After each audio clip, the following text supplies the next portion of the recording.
Let's roll. This is SportsRage. I am Gabriel Morency, the pimps, the players, the hustlers, the people, the bust, and everybody else in between. Let's do this thing. The Twisted Tuesday has begun. We've got a lot of games to break down in the late night hours tonight on the West Coast, including SDSU and UNLV, but we'll get to that momentarily. The Edmonton Oilers have just scored with 1 minute and 20 seconds left. They were down 1-0. They pulled their goalie with 2 minutes left, and they ended up tying the hockey game, and they nearly just took the lead right now. They crashed, they banged, and you know what? They nearly just scored again. There's about 20 seconds left in the game. It looks like we're going to overtime. It's tied at 1. The Montreal Canadiens and the Predators are tied at 2 right now. NBA basketball, the Cleveland Cavaliers came back and beat the Boston Celtics in a wild one tonight in Seatown. But let's talk about what's coming up.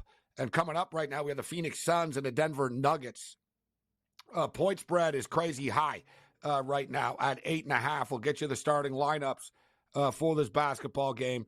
It's hard to get in front of Denver, no matter what the point spread is and who's playing for the other team. And to be honest, I wanted to buy in on this version of the Phoenix Suns with KD getting there and all that. But they're really like, it's, you know, none of them are ever in a lineup together at the same time. It's, you know, one guy's in and, you know, one guy comes back and then another guy is out. So their starting lineup tonight is Beal. Bradley Beal is in, but Devin Booker's not playing.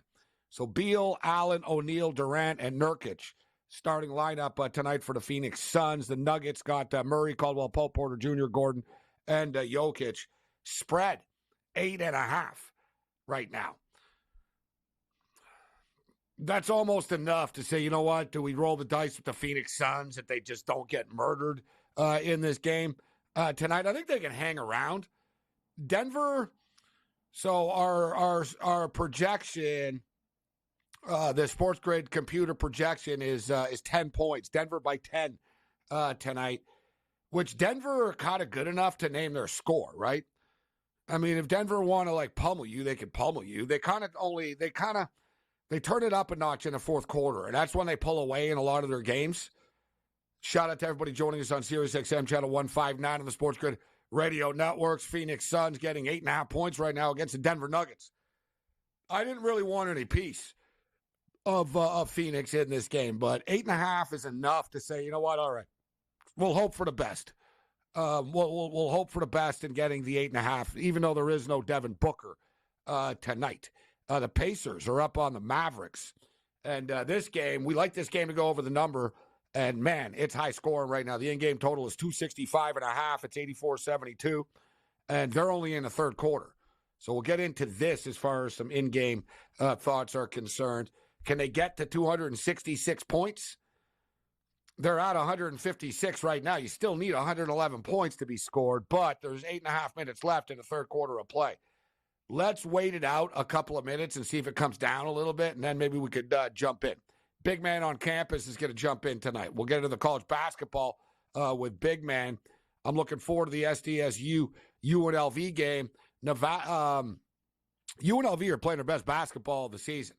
The only game they've lost in like the last 3 weeks was that game that I was on them on the Saturday night against Nevada. They blew a late lead, and Nevada came back and beat them the night that Des Bryant won like $500,000 on the parlay because he was on Nevada in that game.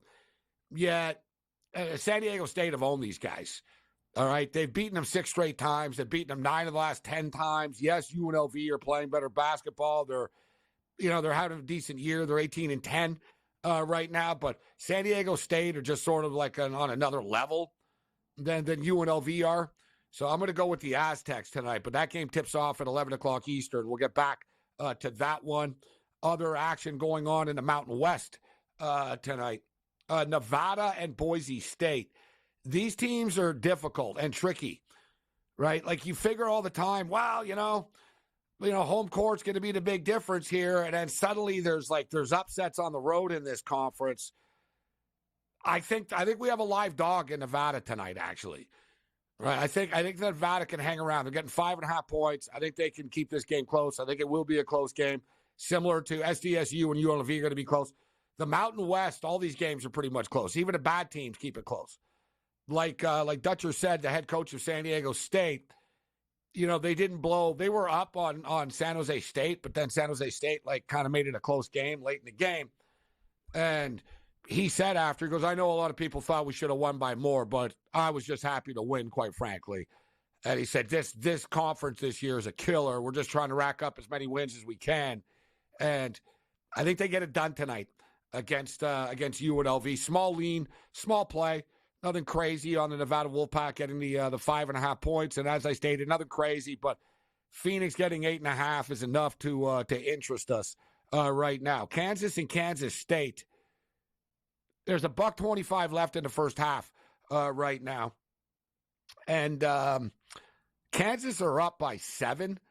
It's 40-33. At the number is 14.5. So forget about all this other stuff. I think this is the bet right here.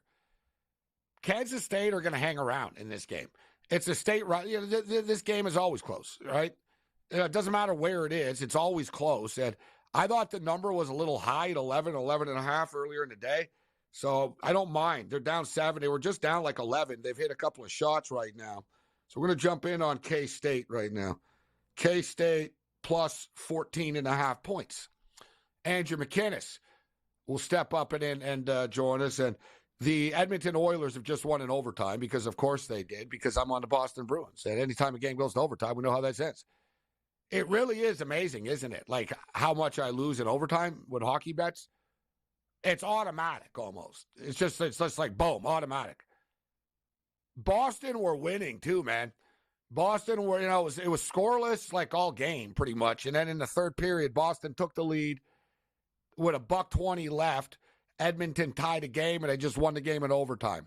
So they didn't even have to go to the shootout. They win the game in OT.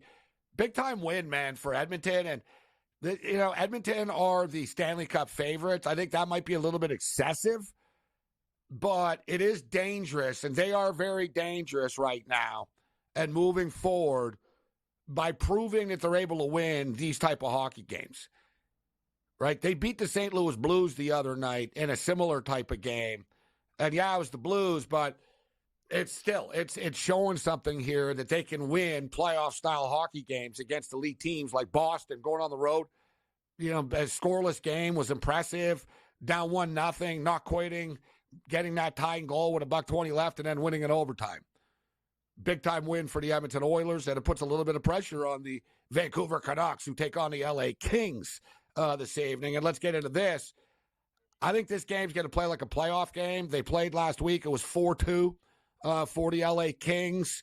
I think Vancouver beat them this evening. I think it's like a 3-2 game tonight. In fact, overtime wouldn't surprise me in this game either. We played under 6.5, but we had to lay a little juice to do it. But I do think the Vancouver Canucks will beat the Los Angeles Kings tonight, who are actually a better road team. Let's do this thing. This is SportsRage.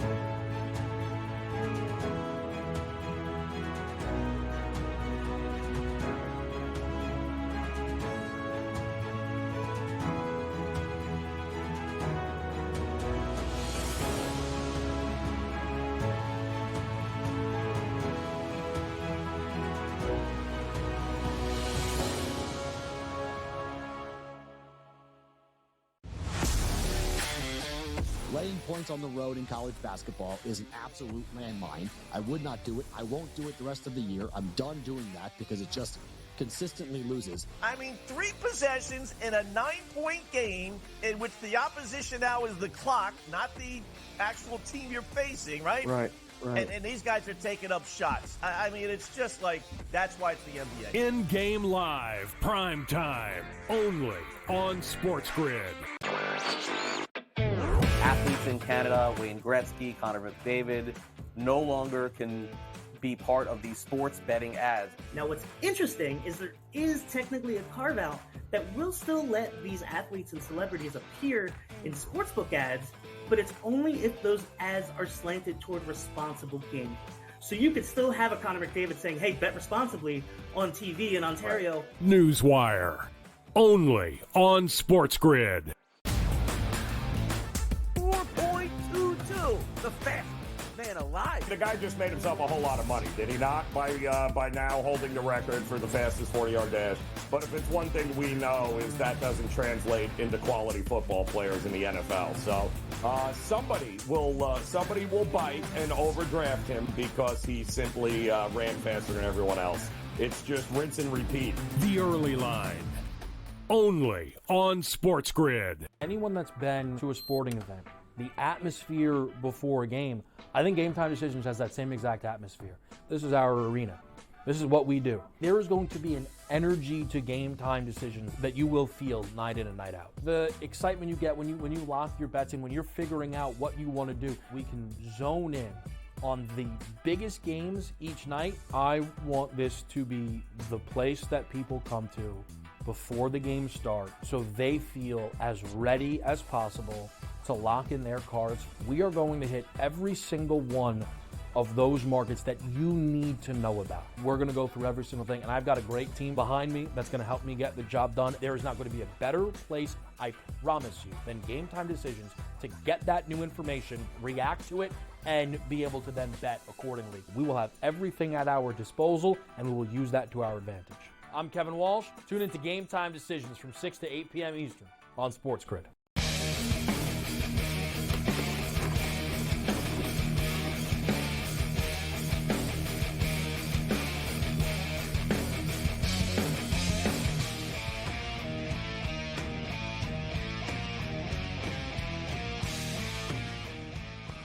Let's roll. Let's do this thing. This is SportsRage. I am Gabriel Morency.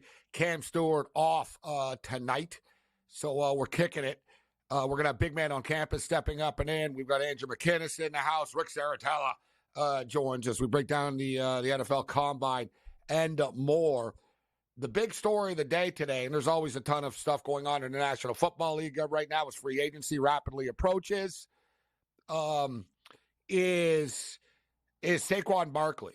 Where is Saquon Barkley going to play? There was a lot of people wondering if there was a lot of talk that the Giants were not going to tag him, and the Giants are not going to tag him. The Giants are moving on, and Saquon Barkley is the best of quite a few available running backs on the market, not to mention the draft coming up as well. To me, this is like the craziest offseason in recent memory in the National Football League. There's just so many uncertainties with so many teams right now, and there's so many players. Normally, like, there's a few things. Like, there's not a lot of trades in the NFL. There's not a lot of, like, blockbuster big-time trades.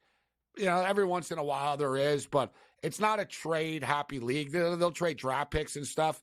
But as far as, like, player movement, it's not the NBA, right?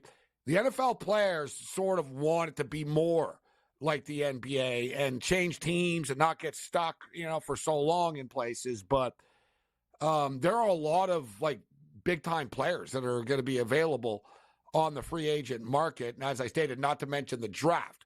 So I had a poll question up about Saquon Barkley, and we can tell you that as far as the odds are concerned for Saquon Barkley, the Houston Texans are the favorite. So I asked, where do you think Saquon Barkley is going to sign? And the team, you can only do 4 teams in a Twitter poll. So the 4 teams I listed were the Philadelphia Eagles, the Dallas Cowboys, the Houston Texans, and the Los Angeles Chargers. And there's no secret that that Jim Harbaugh is a big fan of Saquon Barkley, but the Chargers don't have a lot of financial space. Right? Although, they're going to release a lot of dudes and stuff, but they've got a lot of cap issues, this team. So I don't know if Saquon Barkley is they can make it work. But is Saquon looking to break the bank, or is Saquon looking to join a team he wants to join? Is he looking for the most money, the highest bidder? People think Houston, and everyone going to Houston all the time. I don't know. Devin Singletary was good. I'm not really I don't know. To me, I'm thinking like Houston doesn't really need a running back per se. But Houston are the favorites right now. We'll bring Andrew McKinnis in a second here. But as the numbers stand, all the money came in on the Houston Texans. So the Texans are minus 200 for Saquon right now. The Chargers are in the mix at plus 285. The Cowboys right now are plus 650. And a team that I think that everybody should keep their eye on for Saquon Barkley, the Chicago Bears. The Bears are in the middle of a rebuild right now. They're going to be bringing Caleb Williams in. They have the 9th pick in the draft, and they can add Saquon Barkley to this without giving anything up as well. And, oh, yeah, by the way, the Bears have, like, the most money in the NFL. Like, they have a ton of money. Think about it. Like, who do they pay on their team? Like, you know what I mean? They don't really – like, how many stars? Like, they don't have anybody. So they have money to spend. And with Caleb Williams there, and DJ Moore there, the 9th overall pick there, Saquon Barkley, if you offer him enough money, he could be a Chicago Bear. It's plus 900. Let's bring in Andrew McKinnis right now. Good to see you, McKinnis. Thanks for joining us. I know you were doing some volleyball action tonight. How did it go? Gabe, thanks for having me as always. It was a great time. It was a great game. It was the championship. It's a 2-out-of-3 series. It was game 3, sell-out crowd. And it was one of those games that you know how volleyball works, best 3 out of 5 with the sets. One team, the host team, won 3 straight sets, but it was 25-23, 26-24, 25-23. So, I mean, even though it was 3 straight, all 3 were super close. It was a great time to do the play-by-play for. Awesome stuff.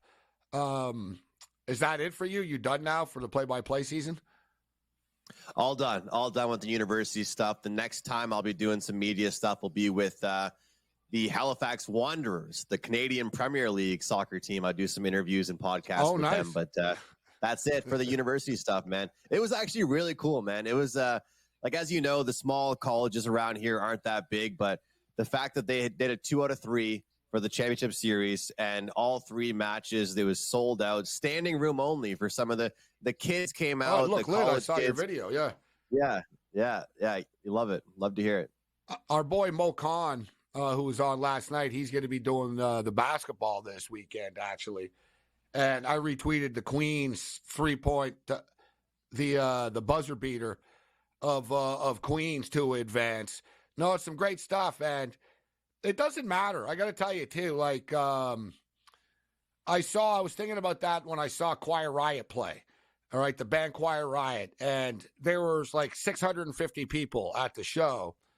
And these guys have played in front of like 100,000 people and stuff. Their bassist has been in like Ozzy and Whitesnake and everything. And he was the exact same as he is like at any, you know what I mean? It wasn't like, oh, it's a smaller venue. And I did ABA basketball. It was pretty cool. I had a good time doing it. I was the color analyst for ABA basketball, the Montreal Matrix. And Elliot Price, he was the play-by-play guy. And he had done like NHL hockey, and, you know, he was a longtime Expos and baseball play-by-play guy. And he'd be freaking fired up, man. Like, he'd have like a stack of notes and the whole deal. And I was prepared and stuff, but I'm not going to lie. Like, I'd roll in like 10 minutes before the game. Like, you know what I'm saying? I was on the air earlier, and I'd leave the station. I'd show up at the arena. But to me, I was doing it because there were cute girls at the game. And I got like $100 in gift certificates from restaurants and stuff. Right? So I was like, it's a cool way to spend a Friday night. I'll go do it. But I looked over at him once, and I was like, man, I said, you really love this stuff. You're really into this, man, right? And he told me, he goes, man, I don't care if it's an ABA game, a Pee Wee, like he does the Pee Wee Quebec hockey tournament, the big tournament. He goes, I don't care if it's the Pee Wee Quebec tournament, Major League Baseball, or ABA basketball, man. He goes, if I'm at a sporting event and I'm doing play-by-play, I get excited. And that's what it's all about, right? That's the people that have the passion for that. It stands out. So great stuff. I'm glad that you're enjoying yourself doing that. I did some play-by-play before, and, but I wasn't good at it. Like, I sort of knew that I wasn't good at it. I was like, it's not my thing, right? But I did it for football. I was doing like the World Junior Championships and stuff. So it was pretty cool. Like I did a lot of good players, and like I was in Texas, and I did the last ever game at the Pontiac Silverdome. So I wasn't terrible at it, but I knew it wasn't my calling. People don't realize it's hard to be a play-by-play guy. Well, and the chemistry with the person you're working with is so important. Like people don't realize how important it is for you to be able to just stop speaking and the other person is alongside you jump right in, or you guys know each other's tendencies. Like when you work with someone from out of town or someone from a different school you haven't worked with before, people can sense it over the air that you guys just have that hesitancy. And, you never really like to have that. You like to be able to be with guys that you've worked with before. But for basketball, I like being the color analyst. Volleyball, I could do color, but I just love doing the play-by-play. Every play is so exciting. Like right now, you probably can't tell I've been drinking tea, but I lost my voice tonight. I've been so into it. So to me, different sports, you do different things, but I just think play-by-play is so exciting. Yeah, it's good that you've been drinking tea. We've had guests that have drank harder things than tea, so I'm glad it's just tea. All right, we'll get into the Kings and the Canucks. We're getting ready to drop the puck at the Crypt in LA on the other side. Bring it.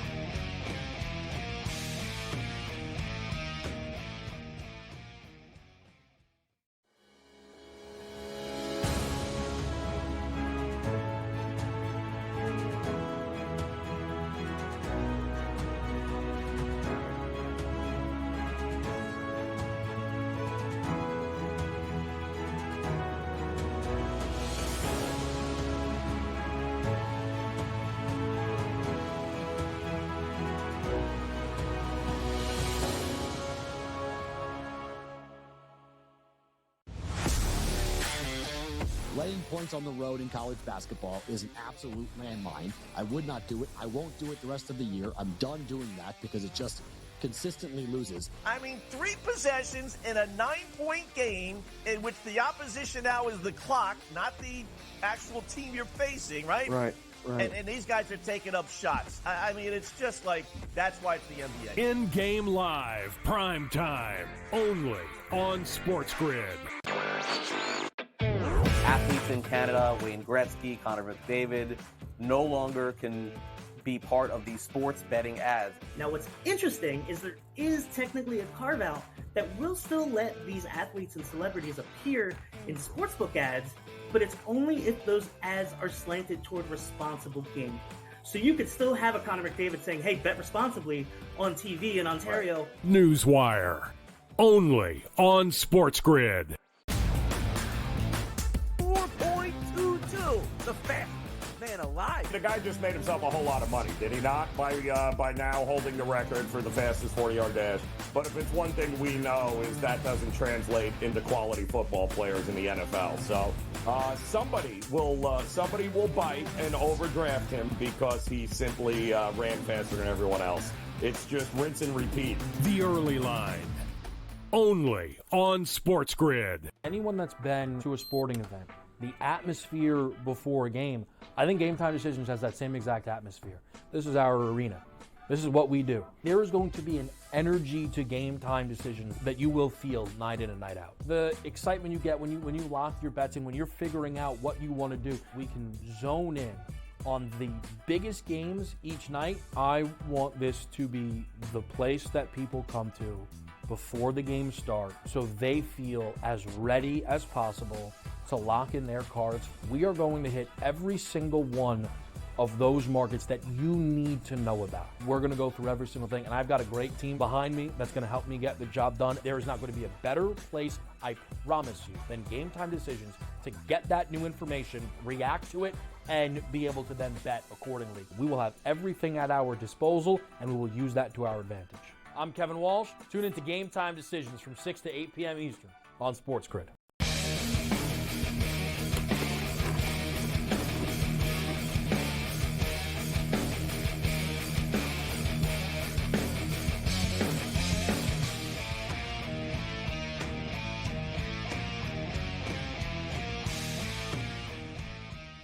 All right, let's do this thing. This is Sports Rage. I am Morency. We've got a lot of late night action going on tonight. So I jumped in on Kansas State getting 14.5. That's what they're getting now. They're down 8 at the half. The second half just started, actually. It's 41-33 for Rock Chalk. Jayhawk, Auburn are up 44-39 on Mizzou. They're laying 11.5. They're at the half. The total is 165.5.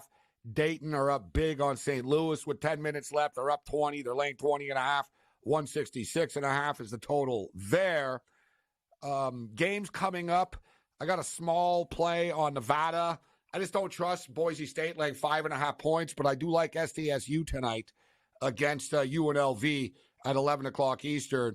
As I threw out there earlier, San Diego State have beaten UNLV 6 straight times. They've beaten them 9 out of the last 10 times. The last time UNLV beat San Diego State was actually 2020. All right, so it's been a while. Yes, but like I said, they've won 4 in a row. They've won 9 of their last 10 games, UNLV have. Okay, so UNLV are playing good basketball. Like, this is they're a year away, though. They're not as good as San Diego State, right? San Diego State went to the freaking Final Four, to the championship last year. So I'm going to take the Aztecs tonight. So we got Andrew McKinnis in the house. And McKinnis, I know you're doing a volleyball game tonight. I don't know if you saw the end of the Edmonton and Boston game, but it was scoreless through 2 periods of play. Boston finally broke through, took a 1-0 lead. Edmonton pulled the goalie with 2 minutes left, ended up scoring with $1:20 left, and then ended up winning the game in overtime. And Edmonton have now won a couple of these low-scoring, playoff-style battle hockey games, which I think is a positive sign for them moving forward, moving into the postseason, if they're showing that they can win 2-1 on the road against a team like Boston. Because if you can beat Boston, you can beat anybody. And he doesn't get credit for it, but Skinner really is playing great hockey between the pipes for them. Like, dude, he saved their ass tonight. Like, the Bruins should have been up like 5-0 at one point. Gabe, I feel like we've been saying it for many years. A low-scoring defensive Oilers team that can pull off games like this is a very dangerous team. I mean, there was a point in time where they couldn't win a hockey game without scoring 4 goals. They couldn't win a game without Draisaitl and McDavid combining for 3 goals in a game. And now all of a sudden, they don't need to put up 4 goals on the board. They don't need to put up 5. They don't need their power play to give them 2 goals a game. It's unbelievable. And think back, there were so many memes, jokes, gifs, smack talk about Stuart Skinner, Jack Campbell, and all of a sudden, Stuart Skinner not just being talked about as a great goalie for the Edmonton Oilers, a great goaltender in the Western Conference, a great goaltender representing his country, possibly. I mean, right now, what this team is doing is they're taking a lot of pressure off the forwards and having the ability to play in defensive games. Is it fair to say, Gabe, this Oilers team's been playing some playoff hockey over the last month right now? No, they have. And we got to give them credit. They're streaky, though. So, and as soon as you want to say this, watch, you and I are saying all this about them, they're going to give up 5 goals in the next, you know what I mean? So, right. They had that run. The All-Star break cooled them off. They struggled. But now they're starting to win again, but these low-scoring games. And quite frankly, it's something, let's lead into the Vancouver Canuck game. It's something the Canucks are struggling with a little bit. It's very similar. Everything has been so easy for the Canucks this year. Like, when you watch them play, it's basically, hey, we shoot the puck, it goes in. Hey, we're faster than the other team. Like, it's just been easy for them. Now it hasn't been easy. They've played a lot of tougher teams over the last couple of weeks. Teams are playing right now. We were waiting for that switch, right, in the NHL. Like, remember we saw the 10-7 games and stuff. We were waiting for sort of playoff hockey to start. I don't know. It seems like the month of March was the cue or something, because it's starting to tighten up right now with some of these teams. And everything that I say, Rick Tocchet repeats. It's like he's listening to the show. Or either that, or I'm smart. But people ask me what's up with the Canucks. They don't win the one-on-one battles. They're not fighting hard enough. Everything's come too easy for them. Tocchet basically said, you guys got to fight harder, man. Like, it's going to get harder as the year goes on. So they're taking on a Kings team tonight. They finally stopped the bleeding the other night by beating the Ducks. But can they get on track here? The Kings just beat them last week 4-2, McKinnon. So it's a revenge spot for the Canucks tonight. Who do you like in the game? Who do I like in the game, Gabe? I like revenge spots. So I think I would look for the revenge angle. But overall, I like the under here. I think what I've noticed over the last few weeks, look right now in the NBA, what's happening. Look at some of these totals you're seeing. 206s, 207.5s. What's the storyline? Playoffs are getting closer and closer and closer. Right now, I think we're seeing that in the NHL, but specifically in divisional matchups. So I do look for the revenge factor. I do think that they will bounce back. But I think, to me, Vancouver right now, their scoring is dried up. I think that they can fix their defensive issues. Their goaltending will be fine. You look at the Los Angeles Kings right now. When they're having success, they're giving up 1-2 goals a game. That's when they're playing their best hockey as well. I told you before, a couple weeks ago, this Vancouver Canucks team has been top 3 in shooting percentage all season long. Eventually, that number had to regress a little bit. We're finally starting to see that. But the best part about this Canucks team is they have Demko. They have a good defensive core. They can play defensive hockey with their forwards. I think this one should be a good defensive hockey game, playoff atmosphere to it. I'm really hoping I don't eat my words and see a 3-goal first period here, Gabe. But I think the under's in play tonight. No, I agree with you. I laid a little extra juice, and I played it to 6.5. But I do think I called a 3-2 Vancouver win for this game tonight. I think it's going to be close, but I think Vancouver wins the game 3-2. I like the way they look coming out of the room here right now. They seem to be pretty dialed in and focused in the hallway here. Like I said, I just like the intensity. They have a nice little rivalry going on with the Kings, and these two teams could collide down the road as well. Usually close hockey games. I'm riding a JT Miller prop by here tonight. I don't want to take credit for it. Well, whatever. It's just a prop, so I'm not stealing it. But at the same point in time, I saw people, somebody was tweeting out tonight, hockey trends, sort of players and stuff like that tonight. And JT Miller, we know JT Miller's been on fire, but JT Miller has gone over 2.5 shots on goal in 10 of their last 15 games. He had 5 shots on goal when they played the Kings last week, McKinnis. I did play that tonight. Miller over 2.5 shots on goal. That's funny. I've got a Miller prop as well. So you and I are both looking towards a big night for Miller. I'm on his assist prop, Gabe. So there we go. 4 of his last 5 games, he has recorded an assist. It's minus 115. You know, a lot of times for these really highly touted players, to get a point, you're laying nearly $2, right? But you get that down to just the assist, not the goal, but just the assist. Sometimes you're getting a plus price. But minus 115 here for him to get an assist. And keeping things with the assists themselves, Kopitar plus 110 4 of his last 5 games. He has gotten an assist. You got to love that price for the unselfish players, for the players that are willing to make that extra pass. Both those guys I just mentioned are out there on the power play.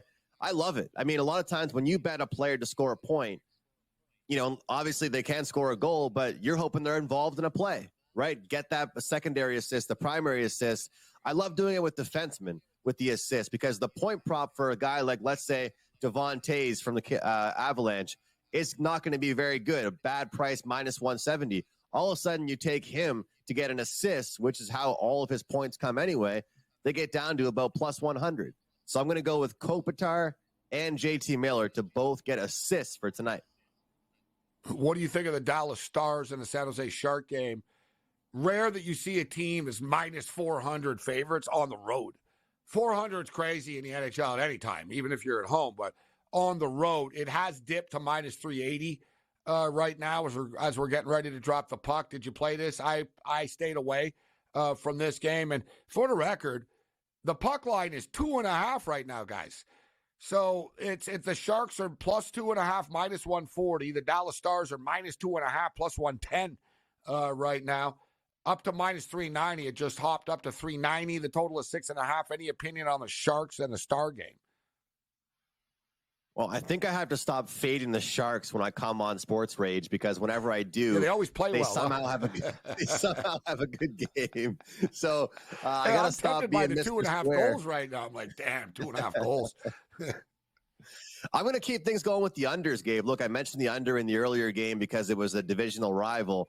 Well, I'm giving you a different reason for why I like this under, and I've noticed this a lot. You know, when you see these matchups with a team that's minus 400 or even higher, right? A lot of times what happens is you end up sweating the team total. You're sweating the puck line. The regulation itself is way too big of a price, but it ends up being some boring game like a 3-1, 4-1, 4-2. And let's be real here. If you're betting the over, you're simply relying on the Dallas Stars to get you over themselves. I think you and I can both agree on that. So with me betting the under here, I'm betting on, a 3-1 lead for the Stars, and then they just sit on it. If San Jose gets the 2 or 3, I'm screwed. Let's be honest here.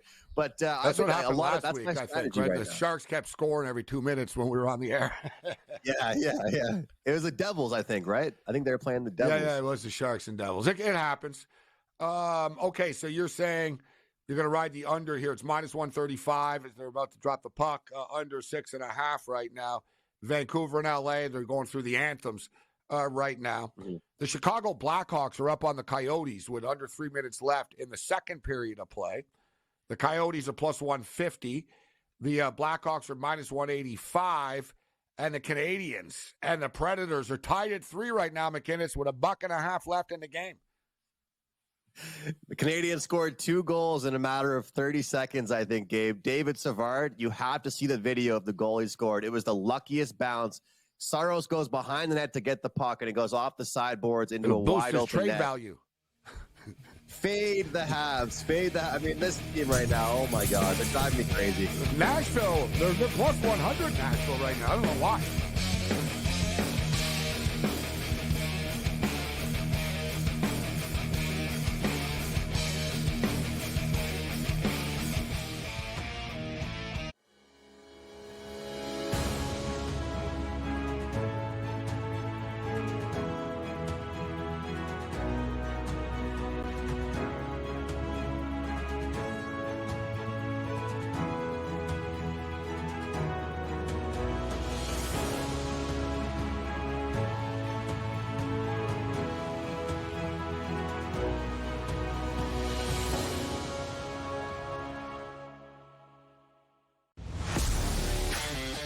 Laying points on the road in college basketball is an absolute landmine. I would not do it. I won't do it the rest of the year. I'm done doing that because it just consistently loses. I mean, 3 possessions in a 9-point game in which the opposition now is the clock, not the actual team you're facing, right? Right.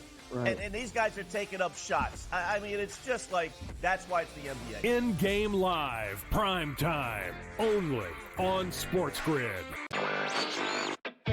Athletes in Canada, Wayne Gretzky, Connor McDavid, no longer can be part of these sports betting ads. Now, what's interesting is there is technically a carve-out that will still let these athletes and celebrities appear in sportsbook ads, but it's only if those ads are slanted toward responsible gaming.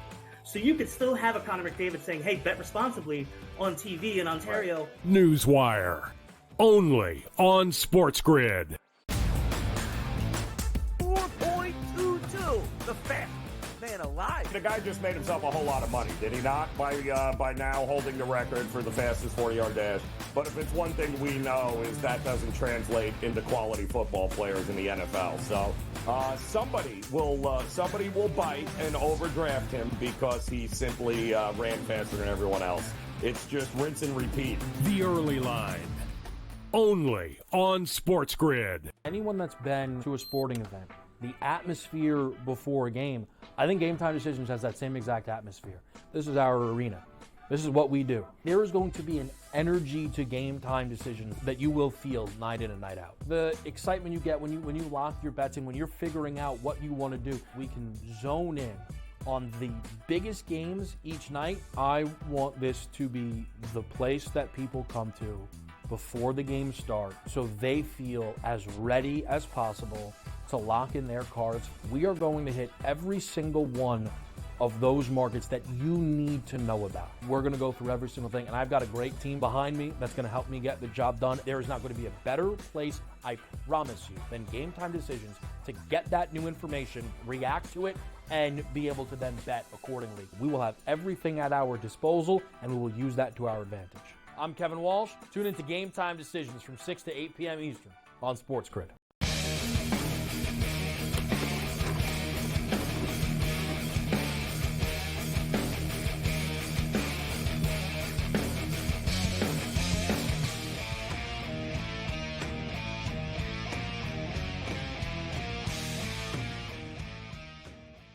Now, the Blackhawks just scored as during our break as we return 4-2 for the Blackhawks right now over the Coyotes. 3-3. Montreal and Nashville are going to overtime. The Predators are minus 125. The Canadiens are minus 105 heading to OT. Vancouver and LA have dropped the puck in Los Angeles. We've started. Denver Nuggets are up 37-34 on Phoenix right now. Make it 40-34. Phoenix are getting 7.5. The total's 224.5. And the Pacers are up on the Mavs right now, 124-108. That total, we talked about it earlier, 265.5. Now 267.5. 124-110. Pacers on the road with 6.5 minutes remaining. And Brock Besser just had a early scoring opportunity on the Kings here as I look up McKinnis as the game is underway. So we were talking about the Edmonton Oilers being a dangerous team, McKinnis said. I have a hard time, with them being listed as the Stanley Cup favorites, but they are. And people just look at them and, if everything comes together for them, people think they're the best team in hockey. So they're plus 600 to win the Cup. The Panthers are 7-1. The Vancouver Canucks are 9-1. I'm a Canuck backer. I'm a fan. I go to the games, but that might be a little ambitious that they're the third best, that the third best chance to win the Cup when they're totally unproven in the postseason. Boston are 9-1. Winnipeg are plus 950. The Rangers are 10-1. The Stars are 10-1. The Avalanche are 10-1. The Canes are 12-1. The Leafs are 14-1. So we can get into who can win, who's going to win the conferences and all this type stuff. But I saw a prop up tonight, and most everyone's going to have this up at one point. Which conference is going to win the Stanley Cup? Out of the core of teams, who would you rather have? Would you rather have Colorado and Vancouver and Vegas and the Dallas Stars and all these good teams in the West? Or would you rather have teams from the Eastern Conference to win the Stanley Cup? And me personally, McKinnis, I like the West. I would rather have the Western teams. And the East are favored slightly. The East are minus 120. The West is minus 110. Who would you rather have, the East or the West? I think we're on the same page. I think that right now, you and I always talk about how much different playoff hockey is versus regular season hockey. Like other sports, you can sort of say the same thing. I understand there's more defense in the playoffs and the NBA and things, but hockey is so much different in the postseason. When I look at those Western Conference teams, Gabe, they're more built for the playoffs. When I look at some of these Eastern Conference teams, you're exactly right. I'm like, you know what? Great regular season teams. That's what I see with those guys. You know what I think, McKinnis? You're exactly right. What I think, it's okay, the Florida Panthers are really good. They won't beat the best team in the West. I think they'll lose in a cup again. I think they'll lose again. You know what I mean? I trust Colorado more. I trust that. Look, all the teams we get in the West, bro. Colorado, Dallas. All right, let you know what I mean? The Edmonton Oilers. We just talked about how dangerous Edmonton actually are. To me, the group of Edmonton, Vancouver, Winnipeg, Dallas, Colorado, Vegas are injured, but they'll do their little salary cap stuff games and whatever. They'll be fine. As you upset Vegas fans. Hell, the LA Kings are live in the playoffs. To me, the Western Conference teams, when they get to the Cup, will beat the Eastern Conference team. Well, and you and I have spoken about it before. Let's be real here. We both don't like this new format for the NHL playoffs, right? Once you get in, no, it's terrible. Once you're in, you have a shot.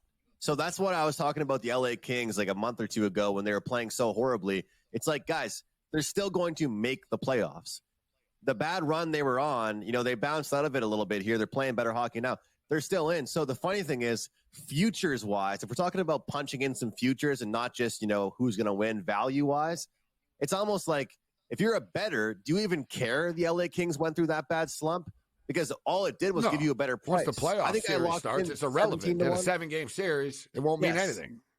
Exactly. But I'll tell you what, Gabe, I really like Dallas because you see it with every team. And for me, growing up, it was always Crosby against Ovechkin, right? That was the rivalry I saw. And think about how much quicker Crosby won his cups.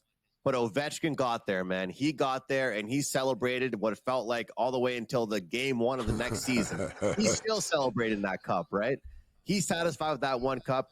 It seems to me like the Dallas Stars have been just going through it over the last few years. They've had some heartbreaks, some tough losses. I feel like it might be their time. And as much as I know that you and I have both liked this Vancouver team and you called them, I believe you said it maybe at the end of last season. I have to give you your respect. But don't you kind of feel like this Vancouver team, they turned it around so fast? Can they really pull off that transition from a great regular season team to that playoff team in 1 year? I have a hard time thinking they're going to win 3 playoff rounds to get to the cup. Right? That's the can they win the first? Can they win their first series? Probably yes. Right? But it's tough, and you need playoff. The NHL is sort of the one league. You can't really go from 0 to 160. It doesn't really work that way. Like, look at the process of the modern NHL, bro. Like the Tampa Bay Lightning before they won. They always used to lose. Like, they went through so much pain. They had a lot of playoff experience, man. And then they finally won in the bubble, and then in the hub thing, the bubble, whatever. And then they won again after, right? They broke through. You look like, teams. Look at the Boston Bruins, as good as the Bruins have been over the years. They got 1 cup to show for it. Yeah. You know what I'm saying? Look at Vegas. Vegas was so good. It took them 7 years, but, like, they were knocking on the door. You almost have to lose first, don't you, in the NHL to win a Stanley Cup? Look at Connor McDavid. Like, I could go on and on. Like, it's you don't really just run the table and hey, we're a good young team. Doesn't work that way in this league. What always sticks out to me, I can go on and on. Sorry, look at the Leafs. Yeah, I mean, look at the Leafs. I've had a smile on my face during that time, but even I can feel bad a little bit for that. But look at you mentioned the Lightning. The Columbus Blue Jackets swept them during the first, because there were 2 bubbles, right? There was year 1 of COVID and year 2. The Blue Jackets, I mean, that was the biggest shocker to me. Like, I could not even believe that in the slightest.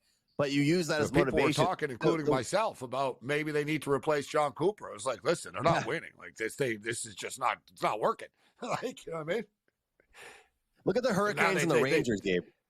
The Hurricanes, man, they've been going through it for years. The Rangers now, like, they're kind of my sharp team in the Eastern Conference. I know we can't count the Leafs. They are playing better hockey right now. But either the Hurricanes are just the definition of insanity and they won't change enough. Their coaching tactics, their players, whatever it might be, or this is the year for them. But, I actually am a big fan of the Rangers. Actually, the Canes. They're like, damn it, we're good enough. We have the players. We just got to do it. That's what they think. You know what I mean? Yeah, definitely. It's really weird to me because they have what it takes to win, but they're not over the hump.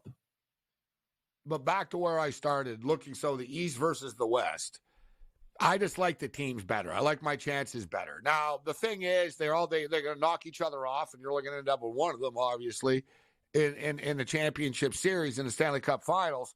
But, like, how many really good teams are there in the East? Okay, let's look at Florida. Everybody's buying into Florida. I get it. We saw Florida just basically got worn out, bro, by the end of it last year. They played last year. Now you're going to play this brand of hockey all the way through again. I think the same thing will happen again. I think Florida will get injured. They'll get beat up. They're going to slow down because they play so intense all the time. I don't think they can just do this, go wire to wire. The Bruins are in the mix all the time, right? They just seem to be just a little not quite good enough, but they're always going to be right there, so I'm not going to dismiss them. But I don't think the Bruins would beat, like, the Oilers in the Cup, or I don't think the Bruins make it to the Cup. The Rangers are good, but they're not, they're good, but they're not, like, awesomely great. You just mentioned the Canes. You get the Canes and the Leafs, who are kind of the same. And then you get the upstart Wings. They're not winning the Cup. They're not going to the Cup. The Tampa Bay Lightning maybe can find one last second wind in them for one last run here. But as far as who wins the Stanley Cup, I really like this Western Conference prop, bro, at minus 110. I mean, those teams are all flaky. Look at in the West, we can, like, sink our teeth and say, hey, Edmonton can win the Cup. Like, they're good enough to win the Stanley Cup. the Dallas Stars are good enough to win the Stanley Cup. The Colorado Avalanche could win the Stanley Cup. Like, I could go on. The Vancouver Canucks are a good team. The Jets are a good team, right? Like, the LA Kings are a good team. I think it's a great bet. Western Conference to win the Stanley Cup. Put it this way. The LA Kings right now are, upwards of 20-1 to win the Stanley Cup. I feel more confident in them than I do the Boston Bruins, than I do about the Carolina Hurricanes. Does that make me sound crazy? I mean, I feel crazy saying that, but you've got an LA Kings team, Winnipeg Jets team, some of those teams that are at the bottom odds, the highest odds, I should say, that I feel more comfortable with those teams in the West than some of the teams in the East game. And one big factor we're kind of leaving out here, which is great we're talking about today, I won't talk to you till next week, the trade deadline. Some of these teams have already made it very clear they are going to be aggressive. This Colorado Avalanche team is not the same team as the next time you and I will talk together. I believe Winnipeg is not done at the deadline. We know what Vegas is going to do. So that's speculative market betting. So you're saying you think Colorado could be aggressive here. And that kind of caught my eye, Colorado, just because at 10-1, right? Like at 10-1 is a pretty good number for a team. It's dangerous. And you think that they could add some pieces this Friday. Absolutely. They want depth. They want some depth pieces, some guys that contribute, some guys that can play along the wall and be aggressive. But also Vancouver. The thing is, Gabe, I feel like Vancouver's tied to everybody. So it's hard to know what to believe. Yeah, Every Jake Twitter Kensel, you mean? Yeah, exactly. I don't buy in that they're flipping Elias Lindholm. I know that was Chris Johnson tweeted that out today. I don't think they're flipping him. I'd be very surprised if that happened. I'll put it that way. Let me ask you. I have to ask you this as someone from Nova Scotia. Do you think that Sidney Crosby plays his whole career in Pittsburgh? Yes. Because he has 3 cups, right? He has 3 cups, but he will not be happy to see that team get taken apart, man. No, but that's what they have to do, right? Like that's so. Like if you're Crosby, wouldn't you want to say, all right, I'll give Dubas the benefit of the doubt for a year or two here that he gets some players in here for me and I can go on one last run. But, yeah, I don't see him playing anywhere else. And if he did, where would it be? I can't help but think with his boy Nate McKinnon in Colorado. That's what Paul Bissonnette keeps on tweeting about, but I don't know how. Really? How I didn't even know that. I'm just telling you right now. If Crosby, I was like the only place I could see if that came to this, that he would say, all right, you know what? I'm going to play with Nate McKinnon. He's my best friend. I'm going to go and play with him. Hey, his favorite team growing up, Bleu, Blanc, et Rouge, but I don't think he's going there. I don't think he's going there. No, I don't. His father was drafted by the Canadians. Yeah. That's why. Yeah, his father was drafted by the Canadians. Goalie. It's funny, when Crosby was a rookie the first time in Toronto, they said he was excited to play in Toronto, and he said, I'm more excited to play in Montreal. It broke their heart.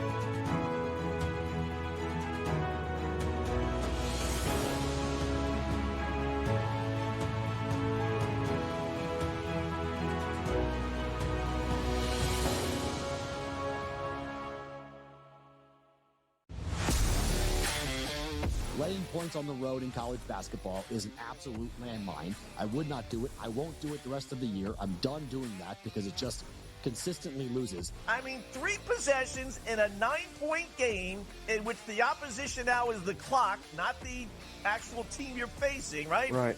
And these guys are taking up shots. I mean, it's just like, that's why it's the NBA. In-game live, prime time, only on SportsGrid.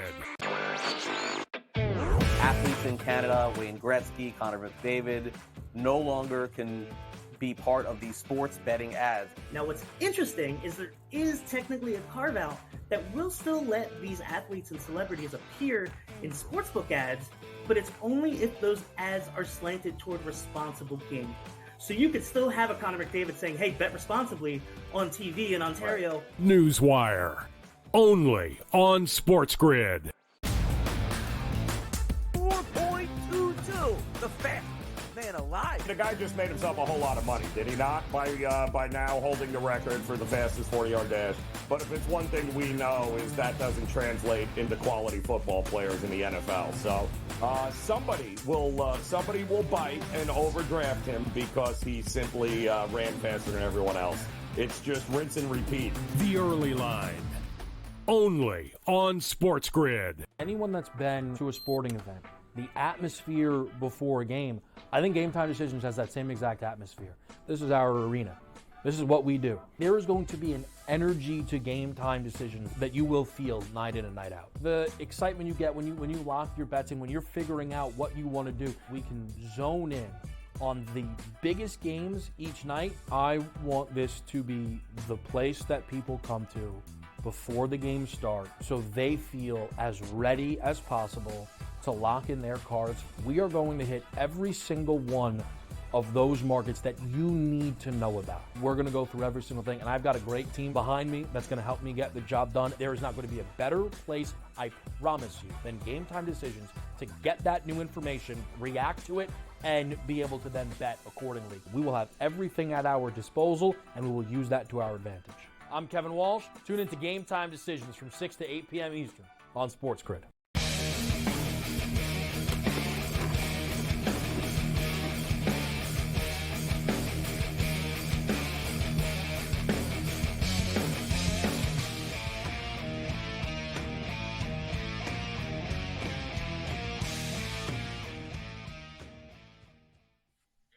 All right, let's do this thing, man. Quickest 180 minutes in sports talk and television continues. Just flew by with Andrew McInnes. And McInnes, we got to start talking about the National Lacrosse League a little bit. I know you're going to some of the games, and it's a big booze fest. And the Vancouver Canucks own the Vancouver Warriors. They actually won the other night. I was shocked. They beat, of course, they found a team they could beat, Buffalo. Good job, Buffalo. The Buffalo Bandits, come in. Vancouver never win, and Vancouver beat the Buffalo Bandits, but there's numbers up for it. I enjoy betting on it. I can't, I can't lie and go, oh, yeah, I killed the National Lacrosse League, because I don't, right? The LA Kings just scored. I don't kill it, but I enjoy betting on it. We got to start talking about it a little bit.